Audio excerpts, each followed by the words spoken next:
so you began creating a vibrational reality. This vibrational reality is so real and yet vibrational.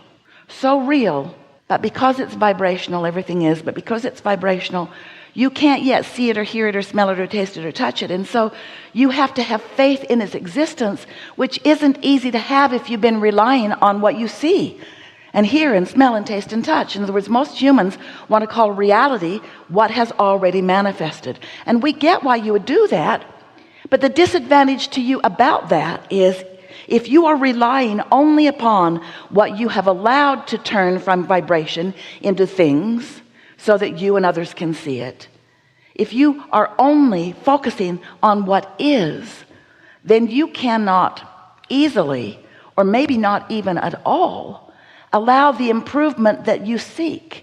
Most humans, dear hearts that you are, most of you offer most of your vibration in response to what you are observing, which means observing with your physical senses. And that's why for humans things change very slowly for you, because you are so knotted up in the reality of what is, even though you're begging for more and you're praying for more and you're asking for difference, and you know that difference would be better. You don't let yourself go to the different, because what is has your nearly undivided attention. And that's what we want to talk to you about. You can't let what is occupy so much of your thought and have change occur. You have to be able to think outside of what is. You have to be able to be hopeful or believing in something not yet manifested, because there are things in the process of manifesting. There are things that are turning from vibrations to thoughts, and thoughts to words, and words and thoughts to experiences, and then to full life, full blown, see it, hear it, smell it, taste it, touch it experience. And so if you are going to be the deliberate creator of your own reality, then you must understand how it is that reality is created. When you got here, there was a lot of already manifested stuff around you. And it is logical that you would look at it and say, well, this is life. And that you would maybe not remember clearly that you were going to be adding to and creating more and molding it into place. But we want you to hear from us, and maybe to spark your memory in the knowledge that you came to let what is be the bouncing off place for more. And that it is such a wonderful thing when the contrast of your life experience causes you to know that you prefer something beyond what is, and further, to actually consciously know that once you have launched the rocket of desire, that the entire universe will work in concert to help you in the manifestation of it. And nothing less than that will do for you.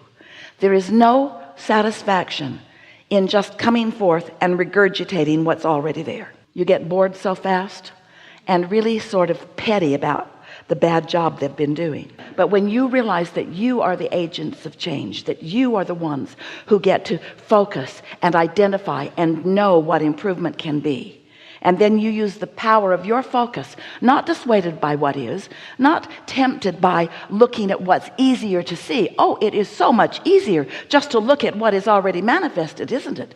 It's so much easier to see it and praise it or criticize it. It's so much easier just to look at what is and weigh in with all of the other statisticians on the goodness and the badness and the rightness and the wrongness of it. That's really easy to do, but not satisfying. But if you get to look at it, and out of it you get to identify the improvement that you can see, and then you can find ways of focusing on the improvement even though it hasn't manifested, but you know you're zeroing in on it because of the way you feel, because of the satisfaction that you are feeling in your focus. Then you get to be one who consciously observes what's in this vibrational reality, this reality that is so real we've given it a name. We called it a vortex. We wrote 2 books about it because we want you to accept the reality of this vibrational reality. If you can accept that you have created a vibrational reality and that you can fixate on the vibration of what's in it, then you get to be one who witnesses the evolution of these vibrations to thoughts, and these thoughts to words, and these thoughts and words to things. You get to witness the becoming of creation, which is what you came to do.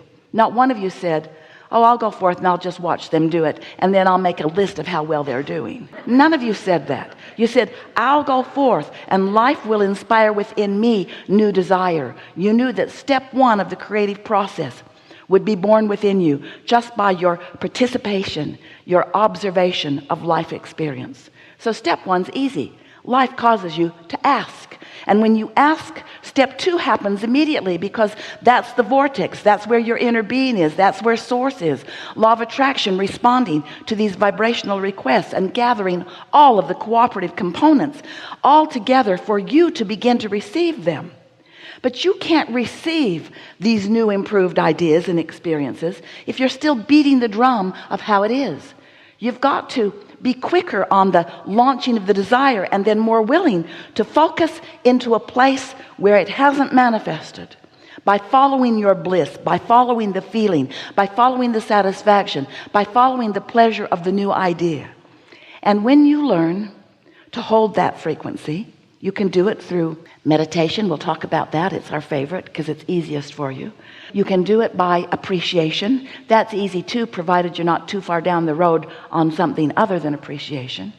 When you focus in a way that allows you to feel good, then you allow your vibration, the vibration of your physical apparatus, to rise to the equivalency of the vibration of your source, to the equivalency of what's in your vortex. And then such wonderful things happen for you. Then you are what we call in the receiving mode, or the allowing mode. It's like tuning your radio dial. You are in the receiving mode of what's in the vortex. And then you begin to experience an avalanche of ideas and impulses where you get to witness the actual becoming of what you desire. There is nothing more exhilarating than to witness your asking being manifest.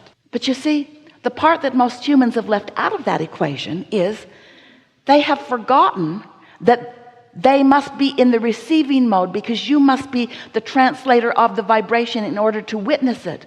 Most humans think, oh, well, if I'm good, then what I think is God will bless me with what I want. So if I'm in need of something and I pray hard for the improvement, then God or something will give it to me. And when it doesn't come, because you stay in the step one mode of identifying need. I need. Do you know the need vibration and the allowing vibration are so far apart that they aren't even on the same, well, they are on the same stick, but so far apart on this stick that when you are really needy, you are really blocking what you are desiring. You can't be needy. And you say, well, that stinks, because if I need it, I need it. And if I need it, I'm asking for it. And that book you wrote, Asking It Is Given, stinks too, because I've been asking and asking, and it has not come to me. So what gives?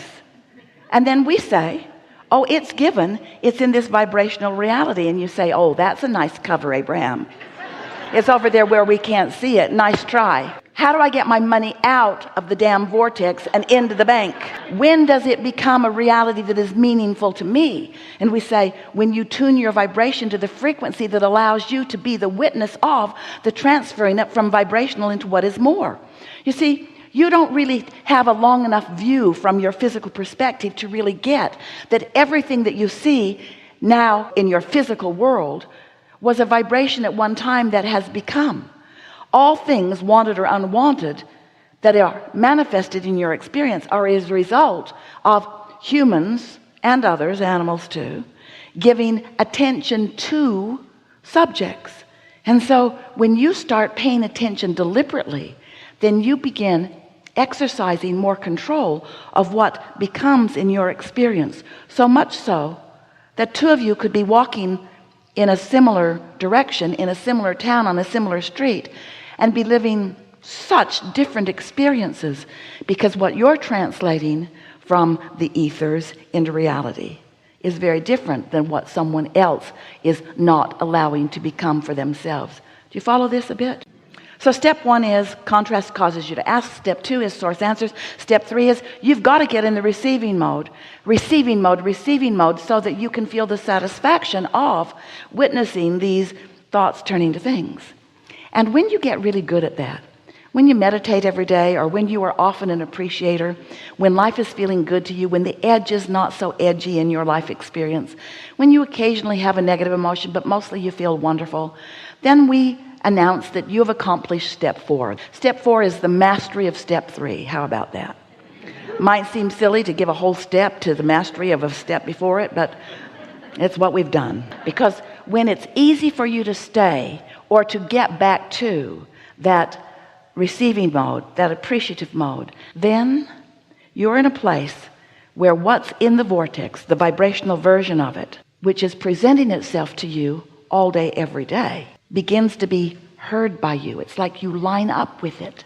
It's like you tune into it. So it goes like this. You're bipping along, you know what you don't want, you know what you do want. Your vortex is full of enough to keep you busy for 20 or 30 lifetimes, really. Law of attraction has been responding to it. Cooperative components have been gathered, and all of this is queued up, ready for you to begin a conscious realization of it. So Source, who knows where you are in relationship to what you have already created, is offering you a steady thought stream, a path to lead you to the full satisfaction of these things that you want. And we call it a path of least resistance, because you, dear hearts, and it's all right, you've put a whole bunch of resistance on your path.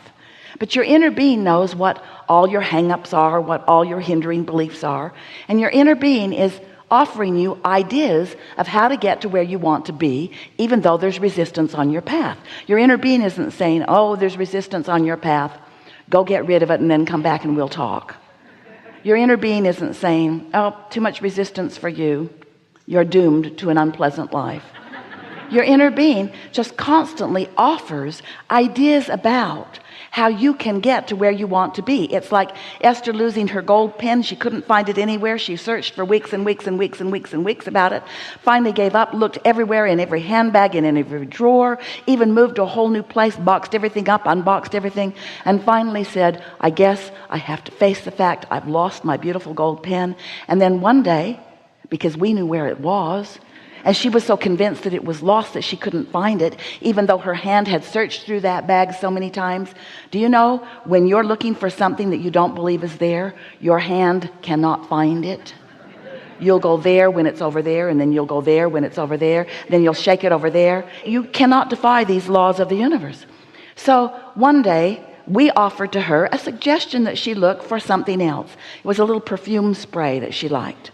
And she thought, oh, I think the last time I used it was in that bag. She reached in and came out with her pen. Path of least resistance. You might call it trickery. Whatever it takes to get you to where you want to be. You think you're looking for this, but really what you do is find that. And you know that. You've had that experience many times, haven't you?